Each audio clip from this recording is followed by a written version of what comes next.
whenever you start any fitness program, it's always important to track your progress. Tracking your progress can help motivate you as you see the improvements you're making. If you don't track your progress, you won't know if you're making improvements and you won't know if you need to change anything.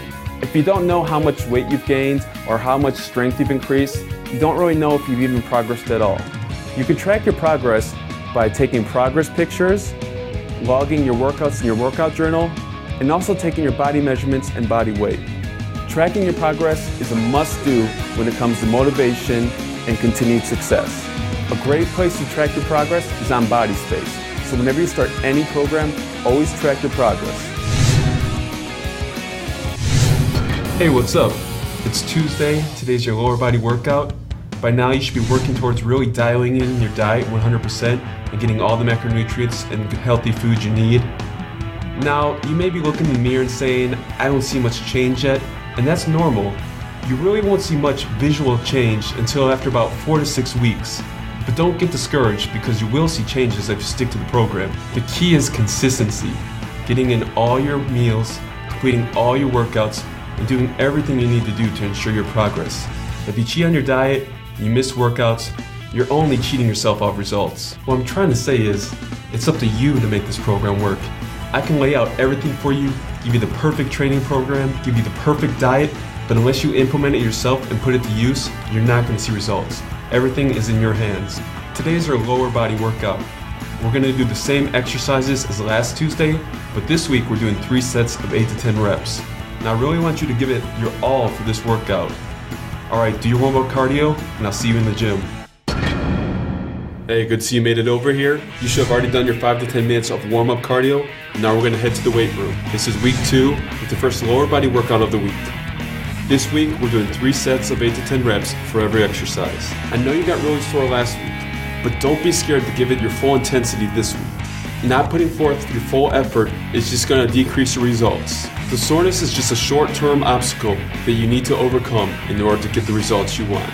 There's no way to avoid the soreness if you expect to grow. You have to push yourself hard during each and every workout. Our first exercise of today is the squats. Now last week was your first time doing squats, so you may have been a little uncomfortable with them. Now that I've shown you the form last week, you should start to feel more comfortable doing squats. If you're still feeling uncomfortable, be sure to watch how Rob demonstrates the proper execution of this exercise. I want you to start off with your 2 warm-up sets of 10 to 15 reps. Remember, these warm-up sets are not taken to failure. These warm-up sets just prepare your body to lift heavier weights. Now that you've completed your 2 warm-up sets, let's add some weight to the bar and do your 3 sets of 8 to 10 reps. You want to position the bar stably on your traps. Do not put the bar on your neck, as that could lead to injury. Your feet should be placed just a little wider than shoulder width, and your toes should be turned out slightly. Be sure to hold the bar tight as you descend into the bottom squat position. You want to squat down until your upper legs are parallel with the ground, just like Rob is demonstrating. We always stress using a full range of motion and never doing partial reps. Using a full range of motion fully stimulates the muscle fibers of your legs. After you complete your first set, rest for 1 to 2 minutes and then move on to your second set. Also remember, we're doing 8 to 10 reps. If you completed 10 reps or more for your first set, you need to increase the weight for your next set. If you couldn't complete 8 reps for your first set, the weight is too heavy and you should decrease it for your second set. Alright, you completed all 3 sets for squats, so let's put the weights back and record your numbers in your workout journal. The second exercise today is a stiff leg deadlift for your hamstrings. The hamstrings are the muscles on the back of your leg.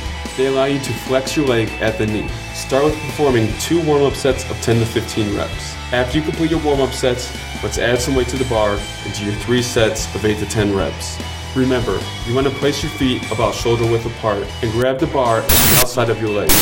As you lift the bar, you want to breathe in and focus on pushing your butt backwards and stretch your hamstrings. As you pull the bar up, you want to focus on breathing out as you flex and contract the hamstrings. Do not try to rush this exercise or do fast jumps. Doing this can lead to a low back injury and takes attention off the hamstrings. You completed your 3 sets of 8 to 10 reps. So put the weights back and then record your numbers in your workout journal. The third exercise of today's workout is the leg press squats. Perform your 2 warm-up sets of 10 to 15 reps before adding the weight for your heavier sets. Warming up is vital to prepare your body to handle the heavier weights to come. If If you start with the full weight you can lift, there's a possibility you could injure yourself. Now that you've completed your warm-up sets, let's move into your heavy work sets.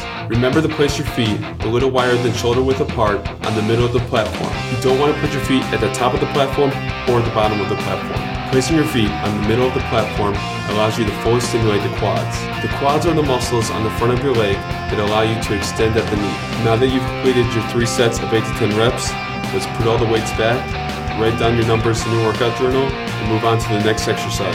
Our 4th exercise of this workout is the standing calf raise. The calves are the muscles on the back of the legs that allow you to flex and extend at the ankle. Be sure to do your 2 warm-up sets of 10 to 15 reps before moving on to the heavier weights. Now that you've completed your 2 warm-up sets, let's move on to your 3 sets of 8 to 10 reps. Make sure you adjusted the shoulder pads to the correct height before you start this exercise. Your calves should start in the fully stretched position.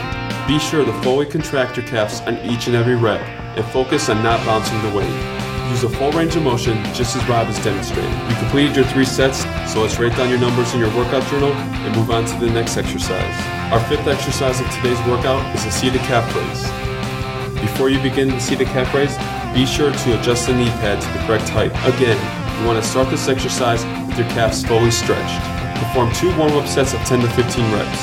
Now that you've completed your 2 warm-up sets, let's add some weight into your 3 sets of 8 to 10 reps. Just as I said for the standing calf raise, do not bounce the weight on the seated calf raise. Use a slow, controlled motion, focusing on using a full range of motion. You've completed your 3 sets of 8 to 10 reps, so let's take up all the weights and put them back on the racks. You always want to be courteous to other gym members. Be sure to write down your numbers in your workout log, and then let's move on to the next exercise. The next exercise is the incline crunch for the abdominal muscles. The abdominal muscles are the muscles on the front of your stomach. These muscles are the muscles that make up the coveted six-pack that everyone is after. We're training these muscles both for looks and to strengthen your core. Your core is the center of all your strength. If you have a weak core, you are going to be weak. If you have a strong core, your lifts are going to be stronger. Now, you still may not be strong enough to add weights yet, so let's still focus on using just your body weight. We went over the form in depth last week, but if you're still having trouble with it, be sure to follow Rob's example. Now that we've completed your 3 sets of 8 to 12 reps on the incline crunch, let's move on to the back extension. Your lower back muscles are involved in both your posture and stabilizing your body during all lifts. If you have a weak lower back, your strength on the big compound exercises like squats and stiff leg deadlifts are going to suffer. Since this is only the 2nd time you've done back extensions, let's focus on just using your body weight and perfecting your form. Rob is demonstrating perfect form on the back extensions, so follow his example. Be sure to breathe in as you lower your upper body and breathe out as you flex your lower back muscles on the way up. You've completed your 3 sets of 8 to 12 reps, so be sure to write down the number of reps you completed in your workout journal. That brings us to the end of today's lower body workout.